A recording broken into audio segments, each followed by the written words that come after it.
그리스도를 닮아 누린 예배 4월 30일 말씀 보겠습니다.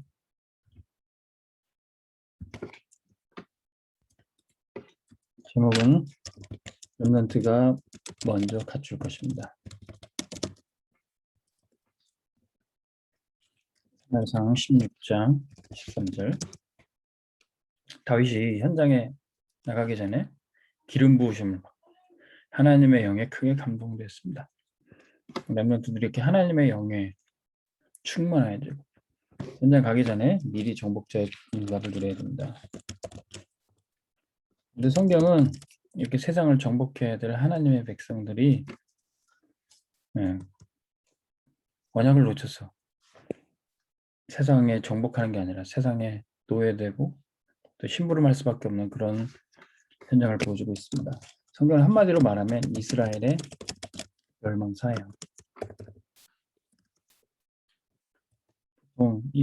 한 나라의 역사를 얘기할 때 특별히 뭐 조상을 얘기할 때는 뭐 아래에서 태어났다고 그러기도 하고요. 용을 타고 내려왔다기도 하고 굉장히 조상들을 미워하는데 성경은 그렇지 않습니다. 성경은 아브라함의 실수도 다 얘기해주고 있고요. 연약한 인간의 모습을 그대로 보여주고 있습니다. 이스라엘이 어떻게 멸망했느냐? 복음을 놓치고 영적인 힘도 잃어버렸습니다. 그리고 실력도 없어요. 그때 인간적인 힘도 없었던 이스라엘이 노예되고 포로가 되고 속국이 된 역사를 보여주는 게 바로 성경입니다. 그런데 이렇게 연약해서 멸망할 수밖에 없던 이들에게 렘넌트가 있어요.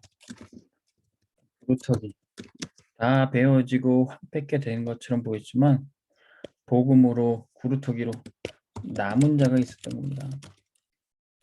남은 자가 순례자가 되고 결국 정복자가 되는 이야기를 보여주는 게 바로 성경입니다. 노예로 끌려가는데 요셉 하나를 통해서 다 살리게 되는 거예요. 포로로 끌려가는데 다니엘 세 친구로 다 살리게 되는 겁니다. 족국이었는데 바울 한 사람 통해서 로마를 정복하게 돼요. 이게 성경의 렘넌트 7명에 대한 이야기입니다. 어떻게 요셉이 애국과 전 세계를 살렸습니까? 하나님의 영에 감동된 자였습니다. 렘넌트들이 이것을 먼저 응답받고 나가야 돼요. 어떻게 80세 노인 모세가 이스라엘 백성들을 구원하게 됩니까? 호렙산의 체험을 하게 됩니다. 어떻게 어린 사무엘 통해서 블레셋과의 전쟁을 막습니까? 언약궤 곁에 누웠던 그에게 하나님이 음성을 들려주시게 됩니다. 이 하나님의 음성들은 사무엘이 다윗에게 기름 부었을 때 성령으로 다윗이 충만하게 된 겁니다. 이 언약 가진 자를 통해서 하나님의 성령의 역사를 본 엘리사도 그 스승님에게 구할 것은 단 한 가지였어요. 갑절의 영감을 달라. 이사야 선지자는 보호자의 축복을, 초대교회 성도들은 오직 성령 충만받고 땅끝까지 등칭이 됐던 겁니다. 우리 렘넌트들이 어떤 실력보다도 어떤 지혜보다도 이것부터 갖춰야 되는 겁니다. 그러면 이 하나님의 감동되심으로 성령의 충만함으로 지속하여서 누릴 수 있어요. 이것을 누리는 시간이 정식기도, 수시로 누리는 것이 24기도. 이 기도 가지고 깊은 시간, 깊은 기도를 할 때 우리는 영원의 축복을 누리게 됩니다. 이 기도 속에서 우리는 참된 나가 발견이 되고 참된 나가 세팅이 됩니다. 참된 나가 뭡니까? 창세기 1장 27절에 우리를 하나님의 형상으로 빚으셨어요. 창세기 2장 7절에 흙으로 빚은 우리에게 하나님의 생기를 불어넣었더니 그것이 영원이 되었습니다. 이제 하나님 말씀대로 살아 에덴의 축복을 누릴 수 있는 방법, 하나님 말씀으로 생명력을 얻습니다. 세상 사람들은 참된 나를 뭐라고 얘기합니까? 잠재력을 개발해라, 내면 세계를 찾아라. 진짜 내 인생의 주인 된 나를 찾아라. 그건 다 거짓말입니다. 사단이 속이는 거죠. 참된 나는 하나님의 형상, 하나님이 불어넣으신 영혼, 하나님의 말씀으로 사는 게 참된 나입니다. 그런 다음에 위의 것으로 계속 우리에게 채워주셔야 돼요. 위로부터 주시는 보호자의 축복, 시공간을 초월하는 역사, 나를 통해서 237의 빛을 비추게 됩니다. 이게 위로부터 부으시는 축복이에요. 이 땅의 것만 바라보고 육신적인만 쫓으며 사는 것이 아니라 위의 것을 바라보고 하늘의 것으로 우리가 살게 되는 겁니다. 그러면 전무후무한 응답이 딱 세팅이 됩니다. 시편 78편 70절에서 72절. 하나님의 성령으로 미리 세팅된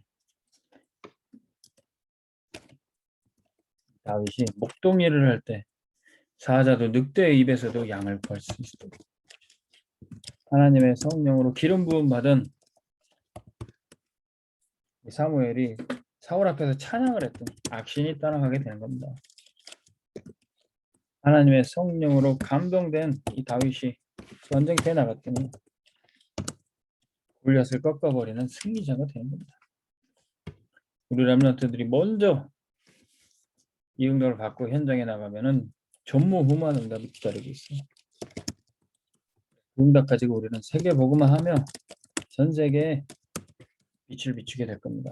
이 빛은 창세기 1장 3절에 빛이 있으라 말씀으로 창조하신 창조의 빛입니다. 이 빛은 이사야 60장 1절에서 2절에 보니까 일어나라 빛을 발하라 여호와의 영광이 내게 임하여 어둠에 빛을 비추는 하나님의 영광입니다. 베드로전서 2장 9절에 우리를 왕같은 제사장으로 이 빛을 선전하는 자로 우리가 복음의 빛을 비추는 자로 우리를 불러주셨던 겁니다. 우리 렘넌트들이 먼저 갖춰야 될 이 하나님의 성령의 감동하심을 누린다면 세계복음화의 주역으로 쓰임받을 줄로 믿습니다. 기도하겠습니다. 하나님 아버지, 우리 렘넌트들이 그 어떤 공부보다 그 어떤 실력보다 하나님의 성령으로 감동됨을 얻게 하여 주옵소서. 우리가 붙잡은 말씀과 우리가 쌓아놓은 기도를 통해서 하나님이 값없이 주시는 은혜를 통하여서 세계복음화의 빛을 비추는 자로 우리를 사용하여 주시옵소서. 예수 그리스도의 이름으로 기도합나이다. 아멘. 승리하시기 바랍니다.